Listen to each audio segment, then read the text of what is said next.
आज आपने सुना होगा प्रियंका वाड्रा गांधी ने ऐलान किया है कि देश की grand old party 40% ticket Uttar Pradesh के चुनाव में महिलाओं को देगी। इसे ठिठोली और रंगोली की पॉलिटिक्स कह रही है बीजेपी।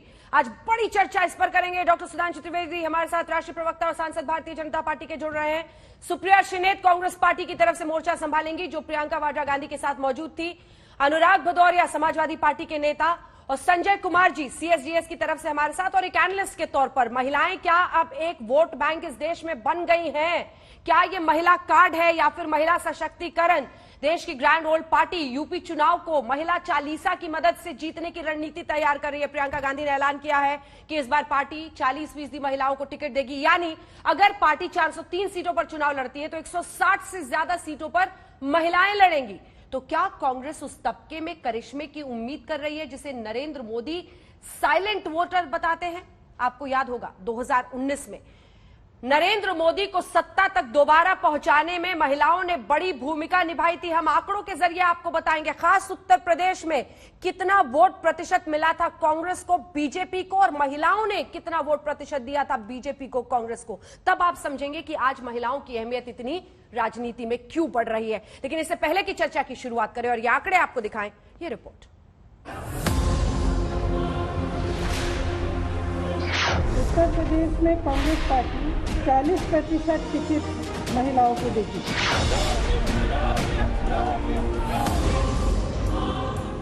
ये फैसला महिलाओं के सशक्तिकरण के लिए है। लड़की हूं, लड़ सकती हूं, इस नारे के साथ यूपी चुनाव में कांग्रेस पार्टी ने खेल दिया है बड़ा दांव। इसे महिला कार्ड कहिए या महिला सशक्तिकरण, प्रियंका वाड्रा गांधी ने आज ऐलान कर दिया कि यूपी में पार्टी 40% टिकट महिलाओं के नाम करेगी। कहा उनका बस चलता तो 50% टिकट महिलाओं को देती।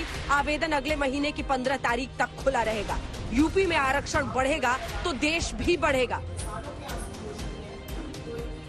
हमने तय किया है कि आने वाले विधानसभा चुनाव में उत्तर प्रदेश में कांग्रेस पार्टी 40% टिकट महिलाओं को देगी।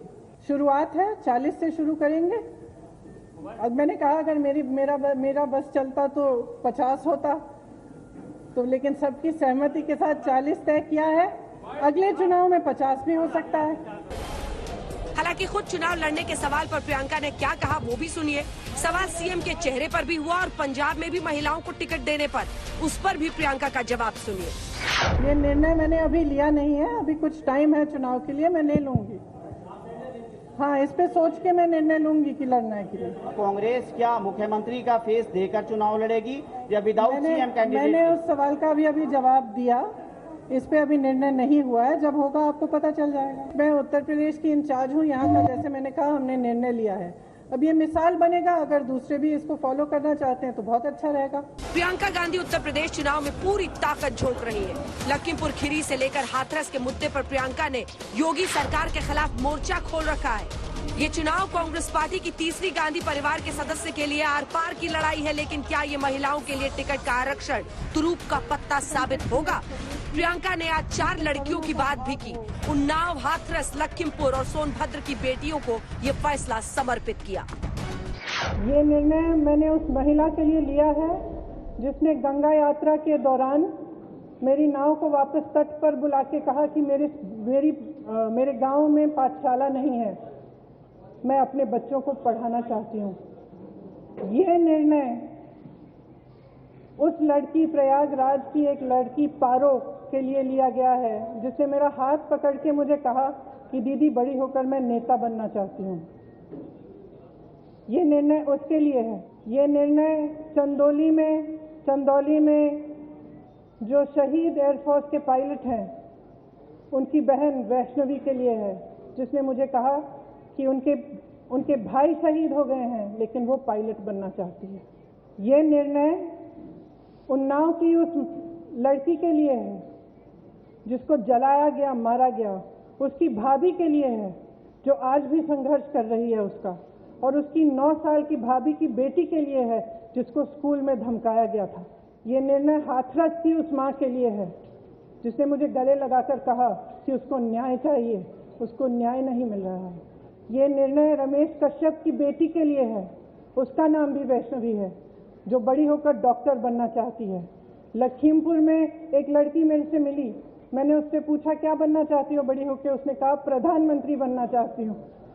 उसके लिए है यह निर्णय। प्रियंका के इस ऐलान के खिलाफ सबसे पहले हमला बोला बीएसपी सुप्रीमो मायावती ने। कहा ये कोरी चुनावी नाटकबाजी है। जब इनकी सरकार थी तब संसद व विधानसभाओं में महिलाओं को 33% आरक्षण देने का कानून क्यों नहीं बनाया।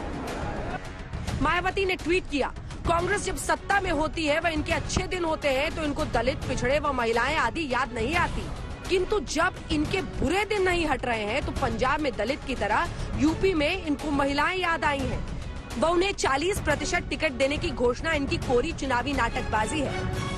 महिलाओं के प्रति कांग्रेस की चिंता अगर इतनी ही वाजिब व ईमानदार होती तो कांग्रेस में इनकी सरकार ने संसद व विधानसभाओं में महिलाओं को 33% आरक्षण देने का कानून क्यों नहीं बनाया। बीजेपी ने कहा ये घोंसले और परिवार की पार्टी है, ये चुनावी कार्यक्रम है, सिर्फ नारा बनकर रह जाएगा। चुनाव आ गए हैं, अब परिवार की रंगोली और पॉलिटिकल ठिठोली शुरू हो गई है। सबको याद होगा कि पिछली बार जब चुनाव हुए थे तो 2 हंसों की जोड़ी आई थी मैदान में। उसके बाद आज गाना गा रहे उत्तर प्रदेश के लोग 2 हंसों की जोड़ी बिछड़ गई रे, गजब बेओरामा। अब फिर जो एक बार जो है वो पॉलिटिकल प्रयोग शुरू किया जा रहा है। इस तरह के नारे बहुत लोगों ने देखे। इस तरह के एक्सपायर नारे जो हैं कभी भी जो है वो लोगों को अट्रैक्ट नहीं करते। महिलाओं की भागीदारी, राजनीतिक भागीदारी, उनके अधिकार सुनिश्चित रहे। समाजवादी पार्टी जब से बनी है तब से इसके लिए प्रतिबद्ध है। ये हमारा लक्ष्य रहा है, चाहे वो किसी भी वर्ग की हो। बाकी आज कोई क्या कहता है इससे हमारा कोई मतलब नहीं है। अब आपको जरा समझाते हैं कि महिला वोटर तमाम पार्टियों के लिए अचानक जरूरी क्यों हो गई है। आंकड़े बताते हैं कि ओडिशा से लेकर बंगाल तक महिला वोटर का रुझान सरकार का फैसला करने में निर्णायक हो रहा है। उत्तर प्रदेश के ही आंकड़े देखिए। 2019 के लोकसभा चुनाव में कांग्रेस पार्टी को मिले थे कुल 6% वोट और सिर्फ 5% महिलाओं ने ही कांग्रेस पार्टी के लिए वोट किया था। वहीं 2019 में बीजेपी को उत्तर प्रदेश में मिले कुल 49% वोट, लेकिन 51% महिलाओं ने बढ़ चढ़कर मोदी के नाम पर बीजेपी की झोली में वोट डाले थे। कांग्रेस के सामने उत्तर प्रदेश में अपनी चुनावी जमीन तलाशने की चुनौती है, लेकिन टिकटों में 40% महिला आरक्षण कर एक बड़ा दांव जरूर खेल दिया। आज तक ब्यूरो। तो सुधांशु त्रिवेदी जी भी अब हमारे साथ जुड़ गए हैं। भारतीय जनता पार्टी का पक्ष रखेंगे, सुप्रिया श्रीनेत कांग्रेस पार्टी का पक्ष रखेंगी, अनुराग भदौरिया समाजवादी पार्टी का, और एक एनालिस्ट के तौर पर आंकड़ों के नजरिए से समझाएंगे संजय कुमार जी हमारे साथ हैं। लेकिन इससे पहले कि हम चर्चा की शुरुआत करें, एक बार जरा कुछ राज्यों के आंकड़े आपको दिखाना चाहते हैं। जल्दी जल्दी करके एक एक करके दिखाना शुरू कीजिए। सबसे पहले उत्तर प्रदेश में ये हम आपको 2019 के लोकसभा चुनाव के जो डेटा सामने रखे हुए प्रमाणिक तौर पर वही दिखा रहे हैं। 6% वोट मिले कांग्रेस पार्टी को, 5% महिलाओं ने वोट किया। यूपी में बढ़ चढ़कर बीजेपी को महिलाओं ने वोट किया था, उनको कुल मिले थे 49% वोट। 51% महिलाओं ने मोदी के नाम पर यूपी में बीजेपी को वोट किया था। गुजरात पर आते हैं, 32% वोट मिले थे कांग्रेस पार्टी को, लेकिन महिला वोट परसेंटेज इसमें 31% था, 1% कम। वहीं पर बीजेपी को 62% वोट मिले, लेकिन 64% महिलाओं ने वोट किया भारतीय जनता पार्टी के लिए। अगला पश्चिम बंगाल, 5% वोट कांग्रेस पार्टी को, महिला वोट यहां पर 5% ही उन्हें मिले। 40% वोट बीजेपी को मिले, 38%। और यहां पर माना जा रहा है कि महिला वोट जो टीएमसी की तरफ से गया वो निर्णायक रहा टीएमसी की जीत में, ओडिशा में जैसे बीजेडी को मिलता है। अब बिहार, 8% वोट कांग्रेस पार्टी को, 9% महिला वोट मिले। 23% बीजेपी को, 25% वोट महिलाओं को। जेडीयू को भी महिलाओं ने बढ़ चढ़कर वोट किया था और वो निर्णायक रहा उनकी जीत में। यही राजस्थान में आते हैं, 34% वोट, 37% महिला वोट। ये हम 2019 के लोकसभा चुनाव की बात कर रहे हैं, याद रखिएगा। 58% वोट उन्हें पड़े बीजेपी को, 57% महिलाओं ने वोट दिया। महिला अब एक बड़े वोट बैंक के रूप में देश में सामने आ रही है और तमाम पार्टियां उनको लुभाने की कोशिश कर रही हैं। आइए चर्चा की शुरुआत करते हैं। सुप्रिया श्रीनेत जी, मंच पर आप मौजूद थी और मायावती से लेकर सभी का यह सवाल है कि यह सिर्फ एक नारा बनकर ना रह जाए। सवाल यह है कि अगर आपकी ईमानदारी होती तो 33% आरक्षण पर भी आपकी सरकारें रही, वो अधूरा रह गया, काम नहीं हुआ। आज क्या ये चुनावी कार्ड नहीं है, उससे आगे की बात है। आज मंच पर भी 10 लोग थे, उनमें 3 ही महिलाएं जुटा पाए आप लोग उत्तर प्रदेश में। सुप्रिया जी। मुझे लगता है सबसे पहले तो ये बहुत ऐतिहासिक दिन है, और मैं इसको सिर्फ जबानी जमा खर्च करके ऐतिहासिक नहीं कह रही हूं। 40% सीटों पर महिला को टिकट देना ये बहुत बड़ी बात है अपने आप में, जो किसी भी पॉलिटिकल पार्टी ने इंक्लूडिंग कांग्रेस ने आज तक नहीं करी, और मैं इसका पुरजोर समर्थन और जितना स्वागत है उतना स्वागत करती हूं। इसमें तो किसी को कोई आपत्ति होनी ही नहीं चाहिए।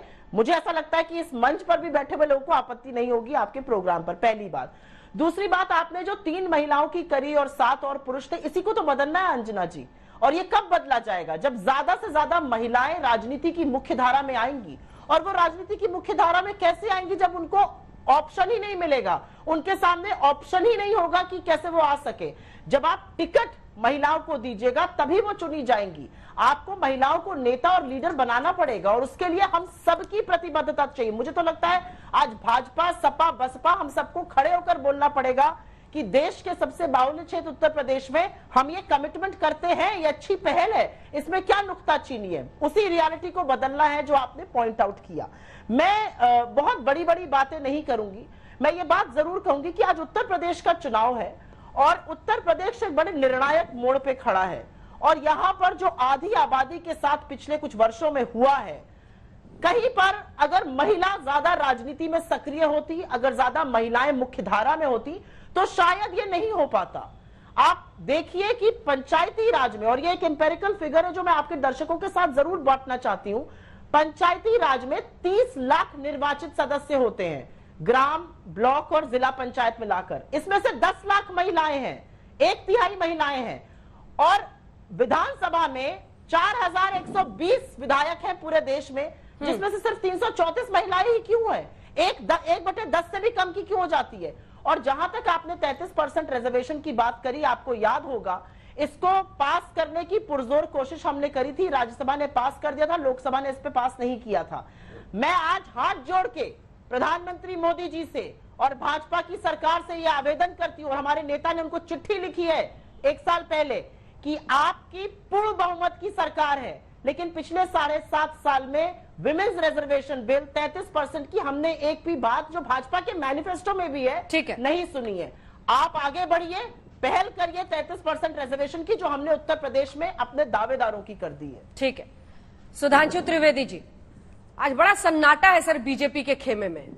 क्या ये तुरूप का पत्ता साबित होगा कांग्रेस पार्टी की तरफ से? क्योंकि महिला वोटर को प्रधानमंत्री ने कहा साइलेंट वोटर है। अक्सर हर चुनाव के बाद आप कहते हैं हमारी उज्ज्वला स्कीम के जरिए इतने परिवारों को फायदा हुआ, महिलाओं को। महिलाओं की भूमिका सिर्फ घर और घर बार नहीं है, असल सशक्तिकरण तो तब है जब वो ऐसे पदों पर बैठे, जब वो चुनावों में लड़े, ऐसे पदों पर जाएं जहां से वो इस देश की नीति और नियति को तय कर सके। ये असल सशक्तिकरण होता है। इसमें 10 कदम तो आगे बढ़िए। अंजना जी, आपने अच्छी बात कही। आज जो ये बात हो रही है कि कांग्रेस ने एक नारा दिया है, और महिलाओं से जुड़े हुए नारे में कांग्रेस कहां से कहां तक पहुंची है पिछले 2 पीढ़ियों में। मुझे याद आता है हम जब बचपन में थे और इंदिरा जी 77 में सत्ता से बाहर चली गई, 80 का दौर में कांग्रेस का नारा था इंदिरा लाओ देश बचाओ। तब सोच ये थी देश तक। 98 में आते आते जब सोनिया जी के आने की बात आई तो कांग्रेस का नारा था सोनिया लाओ कांग्रेस बचाओ, यानी अब देश गया पार्टी बचा लो। अब आपने देखा उसके बाद दौर आया 2017 में राहुल लाओ सोनिया बचाओ, अमेठी रायबरेली बचाओ। अमेठी भी नहीं बची, अब प्रियंका जी आई हैं, बहना आओ भैया बचाओ। तो हकीकत तो यह है कि कांग्रेस का क्रमिक पराभव किस प्रकार से विगत 40 वर्षों में हुआ है वह साफ दिखाई पड़ रहा है, और उसी की तरीके से एक नारा है। सुप्रिया जी ने जो बात कही, ईमानदारी होनी चाहिए अपनी सोच में। संसद में 1/3 आरक्षण को लेकर तमाम दलों में किसी भी प्रकार का मतभेद हो सकता है, परंतु हुजूर आते आते बहुत देर कर दी। भारतीय जनता पार्टी भारत ही नहीं विश्व की पहली पार्टी थी जिसने जनवरी सन 2008 में दिल्ली के रामलीला मैदान की नेशनल काउंसिल में संगठन में 1/3 पद महिलाओं को देने का संवैधानिक व्यवस्था पारित कर दी थी। और उसके बाद से हमने, चलिए सरकार में समस्या है ना, संसद में सारे दल नहीं तैयार हैं, अपने दल में तो शुरुआत करिए, हमने तो उस जमाने में कर दी थी। और आज जो इन्होंने उत्तर प्रदेश में कहा तो मुझे ध्यान आता है, देखिए अंजना जी, वोट परसेंट क्या दिखाया गया? 6%। आप तो समझदार पत्रकार हैं, पर कोई भी दर्शक जाके चेक कर सकता है, 6% का मतलब होता है जमानत जब्त। पूरे उत्तर प्रदेश में 90% सीटों पे जमानत जब्त हो गई थी, तब इनको यह याद आ रहा। तो हम ये भी देखेंगे कि ये जमानत जब्त वाली सीटों पर ये टिकट देंगे या जिन 10-5 सीटों पर कांग्रेस ने थोड़ी हैसियत थी चुनाव लड़ने की, उनमें से कितनी सीटें देंगे, ये एक देखने की बात होगी। अन्यथा ये खाना पूर्ति के लिए है। और महिलाओं के लिए कांग्रेस का कमिटमेंट और क्या, वो सब विषय अलग है, अभी हम उसके ऊपर नहीं जाना चाहते। ईमानदारी से काम क्या होता मैं बताना चाहता हूं। हमारी सरकार ने किया, उज्ज्वला योजना तो छोड़िए, जो आयुष्मान भारत योजना है उसमें केंद्र महिला है, महिला के पास पैसा जाता है। आपको पता है जो जमीन मकान अलॉट हो रहे हैं उसमें 73% महिलाओं के बारे में हो रहे हैं। आपको पता है स्टार्टअप और स्टैंड अप में इस समय सबसे बड़ी बेनिफिशियरी महिलाएं थी। और एक और बात बता दूं, जब हमने हर बैंक को निर्देश दिया तो क्या कहा, हर बैंक की हर शाखा को कम से कम एक SC, ST और एक महिला को एंटरप्रेन्योरशिप के लिए जरूर लोन देना पड़ेगा। तो हमारा ये कहना था, देश के दीजिएगा, टिकट विकट दीजिएगा कि नहीं, ये बताइए। महिलाओं का है ना कि किसी। अरे सर, टिकट विकट दीजिएगा कि नहीं दीजिएगा, कुछ आप लोग भी आरक्षण कीजिएगा नहीं तो बहुत पुरानी बात कर रहे हैं। नहीं, आप तो पार्टी के अंदर की बात कर रहे हैं ना, हम तो टिकट की बात पूछ रहे हैं सर। अरे इनके हम तो 33% आरक्षण वहां पर और यहाँ पर टिकटों के आरक्षण पर पूछ रहे हैं सर, सीधा सवाल। हाँ, बहुत अच्छी आपने बात कही। अगर ये ऐसा है तो जहां कुछ देने के लिए नहीं है, खाली थाली महिलाओं को बहला रही हैं। अरे 2 आरक्षण अपने संविधान में संशोधन करके कांग्रेस पार्टी में दीजिए 1/3, तो हम मान जाएं। ठीक है, छोटा सा इसका जवाब सुप्रिया जी, फिर अनुराग जी के पास जाऊंगी। मतलब फटक चंद गिरधारी, ना लुटिया ना थारी, और ना लुटिया ना थारी में महिलाओं को लुटिया ना थारी कह रहे हो। ठीक है, ठीक है, ठीक है, जवाब ले लेते हैं, उन्हें पता है। ठीक है, इसका सीधा जवाब सुप्रिया जी, फिर आ रही है अनुराग जी। मुझे ऐसा लगता है सुधांशु जी का और मेरा बहुत जगहों पर मतभेद हो सकता है, लेकिन सुधांशु जी, आप कांग्रेस को कितनी भी गाली दे दीजिए, आपका संवैधानिक हक है, आपका डेमोक्रेटिक हक है। आप 3-13 मत करिए, एक ही बात बताइए, 40% सीट क्या भाजपा महिलाओं को देगी उत्तर प्रदेश में? अगर हाँ तो हम आगे की बहस आपके साथ करेंगे, नहीं तो ये तो जबानी जमा खर्च आप कर रहे हैं, इधर का गिना रहे उधर का गिना रहे। आप कह रहे हैं कांग्रेस के वोट कम है इसलिए हम ऐसा कर रहे हैं। हमने एक बहुत बड़ा लीप ऑफ फेथ लिया है, ये आप वो लीप ऑफ फेथ लेने को तैयार है? इसका जवाब दीजिए। आपके पास तो यहाँ एक मुख्यमंत्री, 2 डेप्यूटी चीफ मिनिस्टर, एक भी महिला नहीं दिखती है मुझे, बताइए आप इसका जवाब दीजिए। सुधांशु जी। अंजना जी, हाँ, मैं सुप्रिया जी से कहता हूं, जहां आपकी हैसियत है, पंजाब में आप कह दीजिए 40% टिकट देंगे, मैं आपकी बात मान लेता हूं। जहां हैसियत ही नहीं, ना लुटिया ना थारी, वहां पे कह रहे हैं, बोलिए, यही बोलिए आप। सुप्रिया जी, पंजाब में 40% टिकट महिलाओं को देंगे, सवाल है, बोलिए। ये सवाल वहां भी पूछा गया था, बोलिए, टाल गई वो। बिल्कुल बिल्कुल, ये सही सवाल है, पर मुझे इस सवाल के जवाब में एक बात कहना कि कहीं तो शुरुआत होगी, और अगर हम देश की 1/6 आबादी के प्रदेश में शुरुआत कर रहे हैं तो इसकी सराहना होनी चाहिए। इसमें मेरी और आपकी लड़ाई नहीं होनी चाहिए सुधांशु जी। मैं तो कहती हूं बिल्कुल पंजाब को, राजस्थान को, छत्तीसगढ़ को, इसको देखकर प्रेरित होकर जरूर करना चाहिए। प्रियंका जी की नहीं चल रही क्या? सुप्रिया जी, ये कौन मानेगा? सेक्रेटरी इंचार्ज उत्तर प्रदेश है, पर उनके फैसले तो सब मानेंगे ना, उन्होंने सुझाव दिया, बात मैं किया। मानती हूँ, और आपको उनकी बात वो general secretary in charge Uttar Pradesh हैं, उन्होंने समन्वय बिठाया। वो तो 50% करना चाह रही थी उत्तर प्रदेश में, लेकिन आम सहमति पार्टी में उत्तर प्रदेश में 40%। यही तो वो कह रहे हैं ना सुप्रिया जी कि यूपी में ना लोटा ना थारी, वहां पर आप दिए जा रहे हैं, लेकिन पंजाब, राजस्थान, जहां पर आपका मजबूत है थोड़ा पोजीशन, वहां पर आप सोचते नहीं है इसके बारे में। बिल्कुल, पर अंजना जी आप मुझे एक बात बताइए, जो उनका निर्णायक क्षेत्र है, जहां पर वो निर्णय कर सकती हैं, वो वहीं का निर्णय करेंगे। उन्होंने जवाब भी दिया था कि मैं तो सोचती हूं कि लोग प्रेरित होकर ये करें, मैं general secretary in charge Uttar Pradesh हूं, मैं यहाँ की बात करूंगी और मैंने यहाँ का निर्णय लिया है। अनुराग भदौरिया जी, कमिट करेगी समाजवादी पार्टी? देखिए, समाजवादी पार्टी तो हमेशा से ही महिलाओं का सम्मान करती आई है। लोहिया जी भी यही कहा करते थे, उन्होंने द्रौपदी को बताया था कि किस तरह से द्रौपदी ने अपना संघर्ष खुद किया, वो तारीफ करते थे। समाजवादी तो वो लोग हैं जिन्होंने समाजवादी सरकार 1090 बनाया महिला सुरक्षा के लिए। समाजवादी सरकार में ही यहाँ पे वृद्ध महिला पेंशन बनाई गई। समाजवादी सरकार में ही बच्चों को, जो लड़कियां थी 12वीं पास कर जाएंगी, मुफ्त लैपटॉप देने की बात हुई। समाजवादी सरकार थी, फिर वही बहलाने वाली बातें किया गया। फिर भदौरिया जी वही बहलाने वाली बातें। सुधांशु जी से मैंने पूछा तो आप हंस रहे थे, लेकिन आप भी तो बताइए ना, टिकट देंगे कि नहीं? टिकट थोड़ा देंगे कि समय नहीं? तो देंगे, मुझे समय तो लीजिए, देंगे, समय अपनी लीजिए, बात करने का टिकट समय देंगे तो कि नहीं मैं बताइए। आपको जवाब दे दूंगा। हाँ, ठीक यही है। समाजवादी पार्टी थी जहां पे एक राज्यसभा हमारे पास पहुंचा देने को था राज्यसभा सांसद में, हमने आदरणीय जया बच्चन जी को दिया। पूरा का पूरा एक सीट थी हमारे पास, कोई 2 सीटें भी नहीं थी, वो भी हमने महिला आपको दी। और सुधांशु जी बैठ के यहाँ बात कर रहे हैं, इनसे पूछना चाहता हूं उत्तर प्रदेश में 51% महिलाओं ने आपको जया बच्चन को आपने महिला होने के लिए दी या फिर उनकी प्रतिभा की वजह से दी?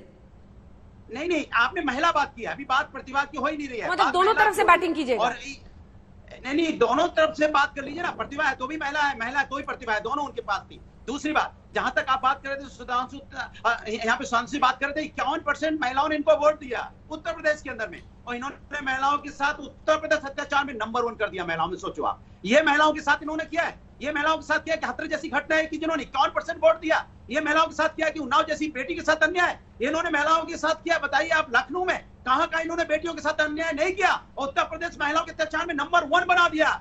आज महिलाएं सोच रही हूं उत्तर प्रदेश की, मैंने किन लोगों को वोट दिया था, किन जालिम लोगों को वोट दिया था, जो मेरे हत्यारे हो गए, जिनको मैंने सत्ता बैठाया था वो मेरी आबरू लूटने लगे। जब लड़की वोट देने जाती उसका चीरहरण कर रहे थे ये लोग। शर्म नहीं आती सुधांशु जी आपको महिला सम्मान के बारे में बात करने लिए? एक चीज बताइए जो आपने यहाँ 4.5 साल 5 साल की सरकार होने को आ गई, जो आपने महिलाओं के लिए की हो, एक चीज बताइए। 1090 हमारा बनाया हुआ है ना, 100 डायल हमारा बनाया हुआ है ना महिलाओं के लिए, और लोगों की समस्या का समाधान के लिए आपने 112 कर दिया। लेकिन महिलाओं के लिए क्या क्या लैपटॉप आपने दिया? क्या हम चिल्लाते रह गए क्या महिलाओं को लैपटॉप दीजिए, बच्चियों को दीजिए? आप 4.5 साल गुजर गए, आपने वादा भी किया था, तब भी नहीं दिया। ठीक है, संजय जी को लोग हैं जो महिलाओं पे अत्याचार करते हैं, महिलाओं का सम्मान नहीं कर सकते। हमने सपने देखे थे इस दिन के, महिलाओं का सम्मान करते हैं। जी संजय जी, लोकतंत्र में हमने सपने देखे थे कि एक दिन ऐसा आएगा जब महिला भी पार्टियों के लिए महत्वपूर्ण होगी, उनके वोट की अहमियत होगी। क्या वो दिन आ गया है? सीएसडीएस के आंकड़े क्या बताते हैं? क्या महिलाएं इंडिपेंडेंटली परिवार में वोट कर रही हैं, और उनको लुभाने के लिए पार्टियां जो आगे बढ़ रही हैं उसके पीछे के आंकड़े क्या है? सर अंजना जी, मैं ये तो नहीं कहूंगा कि ये वो दिन बिल्कुल जैसा हम चाहते हैं वैसा आ गया, लेकिन हम उस डायरेक्शन में जरूर जा रहे हैं। आप देखिए, अभी टिकट देने के बारे में बहस चल रही है और पार्टियां एक दूसरे से पूछ रही हैं कि आप 40% टिकट देंगे या नहीं देंगे। तो ऐसा क्षेत्र जहां महिलाएं पार्टियों पर डिपेंडेंट नहीं है, वहां पर देखिए महिलाओं ने क्या कमाल दिखाया है, महिला वोटरों ने क्या कमाल दिखाया है। हम टर्नआउट की बात कर रहे हैं, चुनाव में जब वोट डालने की बात कर रहे हैं, आप देखिए महिलाओं का टर्नआउट कितना बढ़ा है देश की राजनीति में। अगर लोकसभा चुनाव की बात करें तो एक समय था जब महिलाओं का टर्नआउट पुरुषों की टर्नआउट से 12, 15, 16% कम होता था। 2019 के चुनाव में महिलाओं और पुरुषों का टर्नआउट लगभग बराबर। आप विधानसभा की बात करें तो कई ऐसे विधानसभा हैं, कई ऐसे राज्य हैं, कम से कम आज 14 या 15 ऐसे राज्य हैं जहां पर महिलाओं का टर्नआउट पुरुषों के टर्नआउट से ज्यादा है। तो बिल्कुल महिलाओं ने अपने दम पर अपनी एक पहल की है और कंधे से कंधा मिलाकर वोट देने के लिए बूथ पर आ रहे हैं। और इसकी वजह क्या है? इसकी वजह बिल्कुल सीएसडीएस के आंकड़े बहुत साफ बताते हैं। मैं ये नहीं कहता कि आज सारी की सारी महिलाएं अपनी मर्जी से वोट दे रही हैं, लेकिन महिलाओं का उन महिलाओं का अनुपात जो अपनी मर्जी से वोट देने लगे हैं, उनका अनुपात बढ़ने लगा है। 2009 में तकरीबन 20-25% महिलाएं होती थी जो कहती थी कि हमने अपनी मर्जी से वोट दिया, जिसका प्रतिशत अब जाके तकरीबन 50-55%। 50-55% महिलाएं ऐसी हैं जैसा बता रहे हैं संजय जी। सुधांशु जी को दिखाइए एक बार, सुधांशु जी और सुप्रिया जी को। सुधांशु जी, देखिए सवाल तो नीति और नियत दोनों पर है कि आप ये कहते हैं कि हमारे पास इतनी मिनिस्टर्स हैं जो महिलाएं हैं, तो फिर टिकटों में क्यों नहीं? वहां से तो ग्रास रूट लेवल पर अगर आपको विधानसभा लोकसभा में लोगों को पहुंचाना है तो वहां पर असल तो यही होगा कि आप टिकट इतने प्रतिशत को दे, तय करे पार्टी। आपने बिल्कुल सही कहा अंजना जी।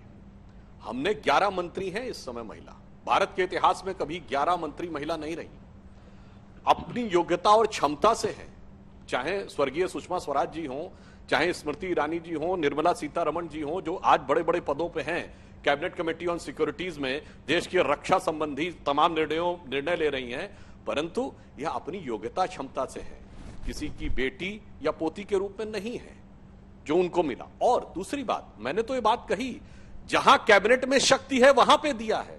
ये खाली थाली देकर ताली बटोरने का प्रयास नहीं किया है। हमने कहा जमीन पे, चाहे उसको सिलेंडर देना हो, चाहे उनको शौचालय उपलब्ध कराना हो, यानी सबसे गरीब महिलाओं से लेकर फिर चाहे जिनकी थोड़ी सी क्षमता है उनको एंटरप्रेन्योरशिप की स्किल देनी हो, फिर चाहे महिलाओं के लिए 6 महीने का मातृत्व अवकाश कराना हो, चाहे पे महिलाओं पे होने वाले अपराध के लिए जैसे नाबालिग महिलाओं के बच्चियों के साथ रेप के लिए मृत्युदंड की सजा का प्रावधान हो, फिर चाहे मैंने बताया आयुष्मान भारत में जो पैसा आएगा वो महिला के अकाउंट में आएगा, वहां से लेकर अगर आप देखें तो हर स्तर के ऊपर सरकार ने वास्तविकता में सशक्तिकरण का काम किया। हमारी सरकार आने के बाद डिफेंस सर्विसेज में फुल कमीशन महिलाओं को मिलना शुरू हुआ। इससे पहले पिछली सरकार में 2014 से 19 वाले में पैरामिलिट्री फोर्स में पहली बार महिलाओं की बटालियन का गठन हुआ था। तो आप देखें हम जमीन से लेकर और कैबिनेट तक हर जगह क्रमशः उनको वास्तविक शक्ति प्रदान कर रहे हैं। इनकी तरह नहीं कि जहां हमारी थाली भरी हुई है वहां एक गस्सा भी नहीं देना है, जहां थाली खाली है वहां खाली थाली दिखाकर हमें ताली बटोरने का प्रयास करना है। इसलिए ईमानदारी क्या है और वास्तविक क्षमता और योग्यता के अनुसार कौन आगे बढ़ रहा, वही सुप्रिया जी हैं अपनी क्षमता से आगे बढ़ रही है ना, बाकी लोग जो हैं वो अपना पारिवारिक विरासत में आगे बढ़ रहे हैं। तो इसलिए मेरा मतलब यह है कि जो कह रहे हैं और जो कर रहे हैं और जो क्या दिखा रहे हैं और क्या दे रहे हैं, मैं उत्तर प्रदेश की जनता राजनीतिक दृष्टि से बहुत प्रबुद्ध है और वो सारी चीजों को देखने के बाद ही निर्णय। और भदौरिया जी बोल रहे थे, बताइए अब उस जो इनके जमाने में महिला हेल्पलाइन के नंबर तक जो थे वो लीक कर दिए जाते थे। इनका दौर था शर्म बहुत बोलते हैं, बहुत आक्रोश आवेश में भाव भंगिमा बना के बोलते हैं। बताइए 2 लड़कियों ने आत्महत्या कर ली थी क्योंकि उनके साथ हुए बलात्कार के बाद कोई कार्रवाई नहीं हो रही थी। पुलिस सरकार आरोपियों के साथ खड़ी थी और उसके बाद इनके नेता के मुंह से निकला था लड़कों से गलत। आजम खान ने कहा था बुलंदशहर रेप के लिए। रुकिए अनुराग भदौरिया जी, एक साथ क्यों बोल रहे हैं? मैं जवाब दूंगी। इनके नेता ने तो आजम खान ने कहा, पूरी परिवार को अनुराग भदौरिया अपने टर्न पे बोलिएगा ना, मिस्टर भदौरिया इंतजार करिए। आप बोल रहे थे, मैंने इंतजार किया अपने टर्न। अब सुनिए, नीचे कीजिए, ऐसे बहस ही होती है हल्ला बोल में। प्लीज अपनी अपनी बारी में बोलिए। देखिए आजम खान ने तो ये बात पूरी कीजिए सुधांशु जी। आजम खान ने यह कह दिया था कि एक लाइन में बुलंदशहर में उन्होंने कहा रेप हुआ ही नहीं, उच्च न्यायालय से फटकार पड़ी तब। और तो छोड़िए, आजम खान ने लोकसभा में संसद के अध्यक्ष पद पर बैठी हुई महिला के साथ बदसलूकी की उन नेता के साथ, और उसके बाद माफी मांगने को तैयार नहीं। खोलेंगे सर, आपका भी खुलेगा ना। याद करिए, लोकसभा अध्यक्ष के आसन पर बैठी हुई महिला के साथ बदसलूकी, आपके नेता मना बाकी की तो बात ही क्या। उन्नाव और हाथरस में तो सुधांशु जी आपके नेता मना करते कार्रवाई कर रहे हैं। क्या बात कर रहे हैं कार्रवाई की? आपके तो डीजीपी बैठ के, अरे भाई ये तो समझिए, यदि लोकसभा अध्यक्ष के आसन पर बैठी हुई महिला से माफी मांगने को तैयार नहीं थे, जिन लोगों का यह चरित्र है, आप तुलना समान रूप में होनी चाहिए ना। हमने तो तुरंत कार्रवाई की है, प्रभावी कार्रवाई की है। और आज की डेट में बलात्कार के मामले में नंबर 1 पे राज्य कौन है महिलाओं के खिलाफ अपराध में? राजस्थान है, जाके चेक कर लीजिए नेशनल क्राइम रिकॉर्ड ब्यूरो के अनुसार। और बाकी हम उस पे नहीं बताना चाहते। अब वैसे तो देखिए नैना साहनी से लेके और भवरी देवी तक किस प्रकार का उनका रिकॉर्ड रहा है महिलाओं का, और महिलाओं के बारे में जो टिप्पणियां हैं इनके नेताओं की। अब ये मैं शब्द नहीं कहना चाहता, अंजना जी किसने बोला था नाम नहीं ले, पर टंचमाल जैसे शब्दों का प्रयोग किया गया है। वो पार्टी आकर आज कहे कि महिलाओं के प्रति मेरे मन में अगाध श्रद्धा है, जिसने कभी सत्ता में रहते हुए बित्ता नहीं दिया, आज वो आकर खाली थाली में ताली बजवाने का प्रयास कर रहे हैं। ठीक है, तो मेरे विचार से ठीक है, पहले अनुराग जी जवाब देंगे, उसके बाद सुप्रिया जी आप जवाब दीजिए। अनुराग जी। देखिए मैं इनको घटना, आजमगढ़ की घटना भूल गए, आप गाजियाबाद की घटना भूल गए, आप हापुड़ की घटना भूल गए, क्या हुआ था? हाथरस की घटना भूल गए, बाराबंकी की घटना भूल गए, अयोध्या की घटना भूल गए, आप कुशीनगर की घटना भूल गए। कितनी घटनाएं गिनाएं आपको? शर्म आ जाओगे आप। और महिलाओं के अत्याचार में उत्तर प्रदेश नंबर 1 है, और आप एक घटना का नाम लेने में शर्माते हो। आप चिन्मय स्वामी का नाम लेने में शर्माते हो, कुलदीप सेंगर का नाम लेने में शर्माते हो। हाथरस की बेटी के साथ अन्याय करके आपने पेट्रोल डाल के जला दिया, अंतिम संस्कार कर दिया, शर्माते हो नाम लेने में। बाराबंकी की बच्ची का, और लखनऊ के अंदर में अगर उनको न्याय लेना पड़ता है तो मुख्यमंत्री के दफ्तर के सामने आत्मदाह करना पड़ता है लड़कियों को, तब जाके आपकी यहाँ आवाज सुनी जाती है। और आप यहाँ लंबी लंबी बातें कर रहे हो, थोड़ा शर्म कीजिए। 51% महिलाओं ने आपको वोट दिया उत्तर प्रदेश के अंदर में, और आज उत्तर प्रदेश की महिला करा रही है, न्याय की भीख मांगती है, और आप यहाँ पे चद्दर तान के सो रहे हो। आप खाली गिनाते रहते हो, एक घटना लिए गिनाते रहते हो। अरे शर्म करो, थोड़ी शर्म करो कि आपने उत्तर प्रदेश को कहां से कहां ले जाके पहुंचा दिया। कभी हमने सोचा था कि उत्तर प्रदेश महिलाओं के अत्याचार नंबर 1 होगा? आज उत्तर प्रदेश क्या सोच रहा होगा कि वो लोग हैं जिनको हमने वोट किया था जल्लाद हैं, जिन्होंने मेरी इज्जत लूट ली। हमने इनको खुदा समझा था, वो ये मेरी इज्जत लूटने के लिए आ गए। चीर हरण कर रहे हो सरेआम, शर्म नहीं आती? चीर हरण किसने किया था? किसने चीर हरण किया था? आपके कार्यकर्ताओं ने। चीर हरण करने में क्या सजा दी आपने आज तक उनको? कहां पे उन पे केस हुआ? कौन सा मुकदमा हुआ? कौन सा जेल गए? क्या फांसी हो गई उनको? ऐसी ऐसी बातें करते हो बैठ के आप यहाँ सुधांशु पे। जी। एक एक घटना गिना दूंगा तो रो पड़ोगे सुधांशु जी, रो पड़ोगे। मैं चिल्लाना सुधांशु नहीं चाहता, बोलना नहीं चाहता। आपकी घटना है, अगर बोलूंगा तो आपके थर्रा जाओगे आप। एक एक घटना याद है यहाँ पे। अब उन्नाव की एक घटना नहीं, 3 घटना हुई। 3 घटना है। लखीमपुर की एक घटना नहीं, 3 घटना है जहाँ 2 लड़कियों को जला दिया गया, मार दिया गया लखीमपुर के अंदर में, दलित बच्चियों को। कितनी बार आपने आवाज उठाई, कितनी बार आपकी जो मंत्री हैं स्मृति ईरानी जी ने ट्वीट किया, कितनी बार उन्होंने बात की, कितनी बार कैबिनेट मंत्री जो आपके यहाँ कैबिनेट मंत्री है महिलाएं, कितनी बार उन्होंने आवाज दी, कितनी बार वो लोग आए यहाँ कर रहे हैं आप। अब मैं बोल दूं, जो आप रिपीट कर रहे हैं अपनी बात रिपीट कर रहे हैं राग जी, जवाब सुन जी सुधांशु जी। फिर आ रही हूँ सुप्रिया जी फॉर छोटा सा। देखिए मैं सिर्फ सुधांशु जी छोटा सा कहता हूँ। हाँ। एक बात, महिलाओं के प्रति अत्याचार में नंबर 1 राज्य उत्तर प्रदेश नहीं है, राजस्थान है। ये जाके चेक कर लें। आप कितना भी हिलडुल के बोलिए, सत्य नहीं बदल जाता। दूसरी बात, अरे शर्म की बात कहने वाले एक बार कह तो दो कि लड़कों से गलती हो जाती, इसके लिए मुलायम सिंह यादव की आलोचना कर दीजिए। तब शर्म की बात हिल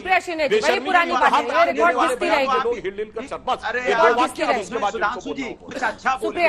आपके पास नहीं बोलने को तो माफी मांग लीजिए हाथ जोड़ के उत्तर प्रदेश वालों से कि मुझसे गलती है। ठीक है मिस्टर भदौरिया। हाँ सुप्रिया जी। अंजना जी, मैं एक औरत होने के नाते शो पर एक बात तो जरूर कहूंगी, अगर ज्यादा से ज्यादा महिलाएं राजनीति की मुख्य धारा में होंगी ना, तो इस तरह की रेप वर्सेस रेप, इस तरह से इजी वे में बलात्कार बोल देना, ये बातें कम हो जाएंगी। अगर ज्यादा से ज्यादा महिलाएं विधायक बनेगी ना, अगर हम ज्यादा से ज्यादा टिकट देंगे तो औरतों का चीरहरण नहीं होगा। हाथरस में रेप के बाद ये कहा नहीं जाएगा प्रशासन के द्वारा कि रेप हुआ ही नहीं है, ये डिफरेंस होगा। और मैं एक चीज जरूर बोलना चाहती हूँ, महिलाओं की आप इज्जत की बात कर रहे थे ना सुधांशु भाई, महिलाओं की वही इज्जत जहां पर एक पत्नी को 50 करोड़ की गर्लफ्रेंड और एक माँ को जर्सी गाय कह देते हैं प्रधानमंत्री, ये महिलाओं की इज्जत आप मुझे बता रहे हैं यहाँ पर। और मैं बेकार की बातों में यकीन ना करके मैं फिर से सकारात्मक बात करना चाहती हूँ। आपने कहा 51% महिलाओं ने आपको उत्तर प्रदेश में वोट दिया, बहुत अच्छा किया। आपके पास एक भी महिला ऐसी नहीं है जिसको आप कैबिनेट मंत्री बना सकिए उत्तर प्रदेश की सरकार में। 2 MOS है, 1 MOS इंडिपेंडेंट चार्ज है 60 लोगों के मंत्री परिषद में। किस तरह की बातें करते हैं आप? जब आप हंसकर पूछते हैं औरतों के बारे में, जब सेक्सिस्ट रिमार्क भाजपा के मंत्री कहते हैं ये रंगोली ठिठोली सेक्सिस्ट रिमार्क है क्योंकि ये औरतों से रिलेटेड है। ये एक बड़ी पहल है। मैं तो कहती हूं आप भी प्रेरणा लीजिए, आप भी 40% को टिकट देखिए और फिर देखिए राजनीति का स्वरूप, राजनीति में डायलॉग, राजनीति में जो विचार है वो कैसे बदलेगा। संजय जी, आप राजनीति में औरतों को लाइए तो सही। संजय जी, सिग्निफिकेंस इसका